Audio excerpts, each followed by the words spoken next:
نحمده ونصلي على رسوله الكريم أما بعد فأعوذ بالله من الشيطان الرجيم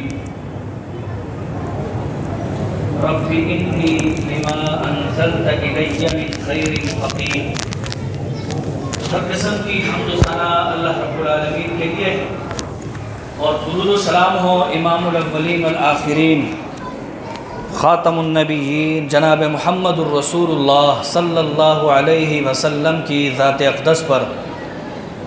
اللہ تعالیٰ کی توفیق سے نماز تراویح کے بعد شروع رمضان سے قرآن کریم کی ایک ایک آیت جو دعا کے حوالے سے اللہ تعالیٰ نے ذکر کی ہے وہ بیان ہو رہی ہے، اور ان دعاؤں کو ذکر کرنے کا مقصد یہ ہے کہ آج کل ہمارے معاشرے میں پریشانیاں بہت زیادہ ہیں، اور لوگ کوئی کاروبار کی وجہ سے، کوئی اولاد کی وجہ سے، کوئی بیماری کی وجہ سے، کوئی کسی حوالے سے ٹینشن میں ہے، تو اس کو قرآن کریم کی ان دعاؤں کو یاد کرنا چاہیے، بجائے اس کے کہ وہ کسی پیر فقیر کے پاس، کسی مولوی کے پاس جائے اور اس سے وظیفے اور ٹوٹکے ایسے یاد کرے جو کتاب و سنت سے ثابت ہی نہیں ہے۔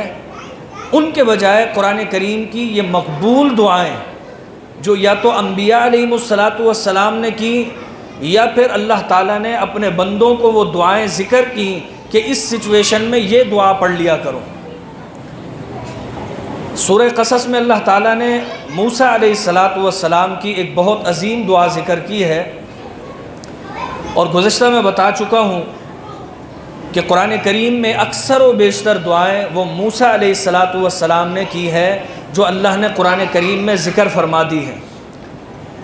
موسیٰ علیہ السلام کا وہ واقعہ میں نے گزشتہ مختصراً ذکر کیا تھا کہ جب وہ فرعون کے ہاں رہتے تھے تو وہ بنی اسرائیلیوں کی چھپ چھپ کے مدد کیا کرتے تھے، حتیٰ کہ جب ایک دن دوپہر کے وقت سب آرام کر رہے تھے، فرعون کے ظالم اور جابر پولیس وہ بھی آرام کر رہی تھی، تو موسیٰ علیہ السلام راستے میں کیا دیکھتے ہیں کہ دو لوگ جھگڑ رہے ہیں، ایک فرعونی گروپ سے تعلق رکھتا ہے اور ایک بنی اسرائیلی گروپ۔ موسیٰ علیہ السلام نے جاتے ہی اس فرعونی کو ایک تھپڑ لگایا اور اس کی وہیں زندگی ختم ہو گئی۔ جب دوسرے دن دوبارہ اس شخص کو جو بنی اسرائیلی تھا وہ دوبارہ کسی اور فرعونی سے جھگڑ رہا تھا، تو موسیٰ علیہ السلام نے یہ کہا کہ تم دوبارہ کسی سے جھگڑ رہے ہو۔ اب وہ یہ سمجھا کہ موسیٰ علیہ السلام کہیں مجھے تھپڑ نہ مار دیں اور میری جان ختم نہ ہو جائے۔ اس نے فوراً شور مچانا شروع کر دیا، یا موسیٰ اترید ان تقتلنی کما قتلت نفسا بالامس، تم یہ چاہتے ہو کہ آج مجھے مار دو کل جس طرح اس فرعونی کو مار دیا تھا۔ لوگوں کو جب معلوم ہوا کہ وہ قتل موسیٰ علیہ السلام سے ہوا تھا، یہ بات جب فرعون تک پہنچی تو گرفتار کے آرڈر جاری کیے، اس نے گرفتار کر کے لے آؤ۔ فرعون کا تو بس اتنا آرڈر تھا کہ گرفتار کر کے لے آؤ، کیونکہ موسیٰ علیہ السلام اس کے محل میں پلے بڑے تھے، اور اللہ فرماتا ہے وَأَلْقَيْتُ عَلَيْكَ مَحَبَّةً مِّنِّي، فرعون کی بیوی اور فرعون کے دل میں موسیٰ علیہ السلام کے لیے اللہ نے محبت ڈال دی تھی۔ اس بات کا امکان تھا کہ فرعون کے پاس پہنچتے اور فرعون چھوڑ دیتا، لیکن فرعونیوں کے اندر کچھ چال باز لوگ تھے، جس طرح آج بھی ہمارے معاشرے میں بڑے بڑے چال باز لوگ ہیں۔ وہ چال بازی انہوں نے یہ کھیلی، انہوں نے کہا فرعون کا آرڈر تو یہ ہے کہ اس کو گرفتار کر کے لے آؤ، ہم یہ کریں گے اس کو گرفتار کر کے کہیں کسی گلی کوچے میں اس کو مار کے پھینک دیں گے اور کہیں گے جی مقابلے میں مر گیا، پولیس مقابلہ ہو گیا تھا لہذا ڈاکو جو ہے فائرنگ سے مر گئے، یہ کوئی واقعات پیش کر دیں گے۔ لیکن اسی فرعونیوں کے اندر ایک ایسے لوگ بھی تھے جو بنی اسرائیل سے تعلق رکھتے تھے اور وہ ان کے گروہ میں چھپے ہوئے تھے۔ انہوں نے آ کر موسیٰ علیہ السلام کو بتا دیا کہنے لگے ان الملأ یأتمرون بک لیقتلوک، ان سرداروں نے یہ پلاننگ کر لی ہے کہ تمہیں گرفتار نہیں کرنا بلکہ گرفتار قتل کرنے کے لیے کرنا ہے۔ انی لک من الناصحین، آپ ایسا کریں یہاں سے چلے جائیں، ہم آپ کی نصیحت کے لیے کہہ رہے ہیں، آپ کے خیر خواہ ہیں۔ موسیٰ علیہ السلام وہاں سے چل دیے اور مدائن کی طرف چلے گئے اور اللہ سے دعا کرتے رہے۔ مدین کی طرف جاتے ہوئے دعا کی، رب نجنی من القوم الظالمین، اے اللہ تعالیٰ مجھے ظالم قوم سے نجات دے دے۔ یہ دعا بھی سمجھنے کی ہے، کیونکہ ضمناً یہ دعا آ گئی ہے تو اس لیے ذکر کر دیتا ہوں۔ یہ وہی دعا ہے جو فرعون کی زوجہ آسیہ نے کی تھی، اور آسیہ وہ ہے جو موسیٰ علیہ السلام کی ایک طرح سے ماں بھی تھی، جنہوں نے فرعون سے کہا تھا اس کو ہم پال لیتے ہیں۔ محبت ڈالی تھی رب نے، تو انہوں نے بھی فرعون کے لیے یہ دعا کی تھی، اللہ فرعون کے شر سے مجھے بچا، رب نجنی من فرعون وعملی، اے اللہ مجھے فرعون اور اس کے کرتوتوں سے بچا لے۔ تو یہ دعا موسیٰ علیہ السلام نے اپنی اسی ماں سے آسیہ سے یاد کی تھی، رب نجنی من القوم الظالمین، اے اللہ مجھے ظالموں کے چنگل سے نجات دے دے۔ تو یہاں یہ بات واضح ہوتی ہے، جہاں ان دعاؤں میں بہت سی حکمتیں ہیں ہمارے لیے، وہیں یہ بات بھی سمجھ میں آتی ہے کہ والدین اگر بچوں کو شروع سے تربیت دیں، انہیں شروع سے دعائیں اور روزانہ کی مسنون دعائیں صبح شام کے وظائف یاد کرا دیں تو وہ مرتے دم تک بھولتے نہیں ہیں۔ ہماری والدہ محترمہ اللہ تعالیٰ انہیں غریق رحمت فرمائے، ان کی بخشش و مغفرت فرمائے، جب بھی گھر سے نکلتے تھے فوراً نکلتے ہوئے دیکھا یا ہم نے کہہ دیا کہ ہم جا رہے ہیں، اچھا بیٹا دعا پڑھتے ہوئے نکلنا۔ بچپن سے لے کر بڑے ہوتے تک یہی یاد دہانی تھی۔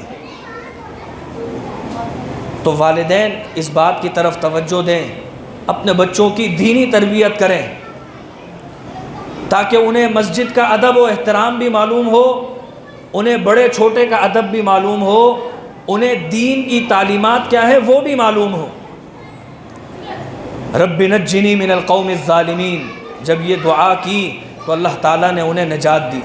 یہاں ایک اور حکمت سامنے آ گئی کہ بعض دفعہ ایسا ہوتا ہے کہ ہم کسی معاملے سے جان چھڑانا چاہتے ہیں کہ اللہ تعالیٰ ہمیں بچا، اس سے ہمیں دور رکھ، لیکن رب کی حکمت ہوتی ہے کہ ہمیں اس معاملے میں انوالو کرنا ہوتا ہے۔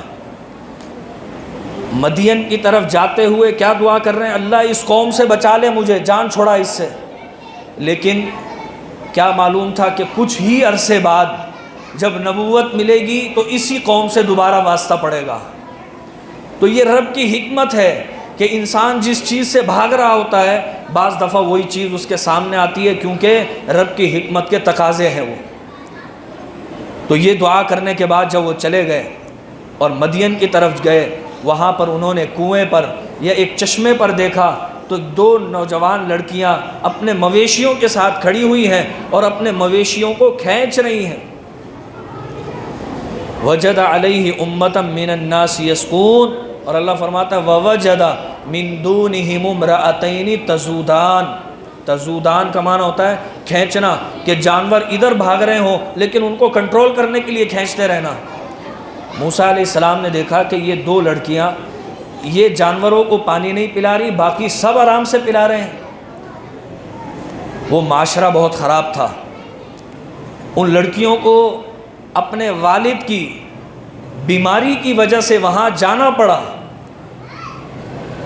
موسیٰ علیہ السلام نے جب یہ دیکھا کہ وہ لڑکیاں سائڈ پر کھڑی ہوئی ہیں تو موسیٰ علیہ السلام نے ان سے وہ مویشی لے کر ان کو پانی پلوایا، اور پھر پانی پلا کر فسقا لہما ثم تولی الی الظل، جب انہیں پانی پلا دیا تو پھر ایک سائڈ پر سائے میں جا کر بیٹھ گئے، پتھر کا سایہ تھا یا درخت کا سایہ تھا، وہاں بیٹھ گئے اور وہاں بیٹھ کر اللہ سے دعا کی، رب انی لما انزلت الی من خیر فقیر، اے اللہ تیری طرف سے میرے لیے جو بھی نازل ہوگا میں اس کے لیے محتاج ہوں، فقیر کا معنی ہوتا ہے محتاج.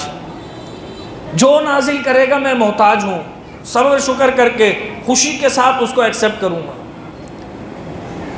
بعض دفعہ ایسا ہوتا ہے انسان کی کوالیفیکیشن، اس کی صلاحیت بہت زیادہ ہوتی ہے، لیکن اس کو معاشرے میں وہ مقام نہیں مل پا رہا ہوتا، یا اس کو ایسی جاب نہیں مل پا رہی ہوتی جو اس کے اسٹیٹس کے مطابق ہو. لیکن ضروری نہیں، اگر اس اسٹیٹس کے مطابق اس وقت تک نہیں مل رہی تو اللہ سے مانگتا رہے، اور جو رب دے رہا ہے وہ لے لے. ممکن ہے کہ اس کا گریڈ بڑھتے بڑھتے وہ اپنی صلاحیتوں سے بھی اس کو اللہ آگے لے جائے. تو اللہ سے کیا دعا کر رہے ہیں؟ یا اللہ تو جو بھی میرے لیے نازل کرے گا میں تو محتاج ہوں، میں وہ لے لوں گا. پھر اللہ تعالیٰ فرماتا ہے فجاءتہ احداہما تمشی علی استحیاء. یہاں پر لفظ فا جو ہے یہ قابل غور ہے. لفظ فا تعقیب کے لیے ہے. یہاں انہوں نے دعا کی اور فجاءتہ، اسی لمحے تھوڑی دیر بعد ایک لڑکی وہ آ گئی. اور فا سبب کے لیے بھی ہے. فا سببیہ، سبب کا معنی یہ ہے کہ موسیٰ علیہ السلام نے جو دعا کی تھی اس کے سبب سے یہ ہوا. تو دعاؤں کے سبب سے بہت کچھ ہوتا ہے. جہاں انسان اسباب اپنانے کی دین میں اس کو ترغیب ہے، وہیں دعا کا دامن بھی نہیں چھوڑنا ہے. تو اللہ سے جیسے ہی دعا کی، ان دونوں لڑکیوں میں سے دونوں نے جا کر اپنے والد کو بتایا کہ اس طرح ایک نیک نوجوان نے ہماری مویشیوں کو پانی پلوانے کا اہتمام کیا اور وہ وہاں بیٹھا ہوا ہے. والد کی اجازت سے وہ لینے گئیں اور والد کو اصرار کیا کہ آپ ان کو اجرت دے دیں کچھ. انہوں نے کہا ٹھیک ہے بلا کے لاؤ، میں انہیں اجرت دینا چاہتا ہوں جو انہوں نے مویشیوں کو پانی پلایا ہے. اب وہاں پر جب وہ بلانے کے لیے آئی، تمشی علی استحیاء، بڑی حیادار تھی، پاک باز تھی، وہ حیا کے ساتھ آئیں. قالت ان ابی یدعوک لیجزیک اجر ما سقیت لنا. کہنے لگی آپ نے جو ہمارے مویشیوں کو پانی پلایا ہے، ہمارے والد اس کا کچھ معاوضہ، کچھ بدلہ دینا چاہتے ہیں. فلما جاءہ وقص علیہ القصص قال لا تخف نجوت من القوم الظالمین. اپنے والد کو بتانے کے بعد جب وہ آئیں تو موسیٰ علیہ السلام نے تکلف نہیں کیا. یہ نہیں ضرورت ہے، جیسے ہی وہ لینے آئی چلے گئے وہاں پر، تکلف نہیں کیا. ہمارے ہاں کیا ہوتا ہے، ایک چیز کی ضرورت ہے، انسان جاب لیس چل رہا ہے، کسی کو معلوم ہوا کہ اس کی جاب چلی گئی ہے حالات کی وجہ سے، وہ مدد کرنا چاہتا ہے. نہیں بھائی، اللہ کی طرف سے مل جائے گا. اللہ کی طرف سے یہی ہے کہ اللہ نے جو بھیجا ہے کسی کے دل میں ڈالا ہے. موسیٰ علیہ السلام چاہتے تو کہہ دیتے نہیں بھائی میں یہاں سائے میں بیٹھا ہوا ہوں، رب کی طرف سے کوئی فرشتہ آ جائے گا. لیکن جب وہاں سے بلاوا آیا، وہاں چلے گئے والد سے ملاقات کے لیے. اور پھر ان سے ملاقات کے بعد انہوں نے جب دیکھا کہ یہ اتنے امانت دار ہیں، اتنے پاک باز ہیں، اتنے شریف النفس ہیں، تو کہنے لگے انی ارید ان انکحک احدی ابنتی ہاتین علی ان تأجرنی 8 حجج. میں یہ ارادہ کر رہا ہوں کہ اپنی ایک بیٹی کا نکاح آپ سے کر دیتا ہوں، لیکن اس کا معاوضہ یہ ہوگا، نکاح کرنے کا معاوضہ یا اس کی اجرت کہہ لیں یا اس کا مہر کہہ لیں، وہ یہ ہوگا کہ 8 حجج، 8 سال تک ان مویشیوں کو میرے گھر بار کی دیکھ بھال کرنی ہوگی. فَإِنْ أَتْمَمْتَ عَشْرًا فَمِنْ عِنْدِكَ. اور اگر آپ 10 سال پورے کر دیں تو یہ آپ کی ثواب دید ہے. وَمَا أُرِيدُ أَنْ أَشُقَّ عَلَيْكَ. اور فرمانے لگے میں آپ پر کوئی تکلیف یا زبردستی نہیں ڈالنا چاہتا، آپ کی ثواب دید ہے، آپ 8 سال خدمت کریں یا 10 سال. سیدنا عبداللہ ابن عباس سے پوچھا گیا کہ موسیٰ علیہ السلام نے کون سی مدت پوری کی؟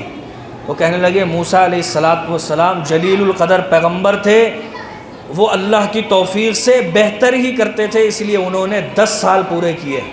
حالانکہ وہ چاہتے تو نہ بھی کرتے، لیکن رب کی رضا کے لیے انہوں نے 10 سال پورے کیے.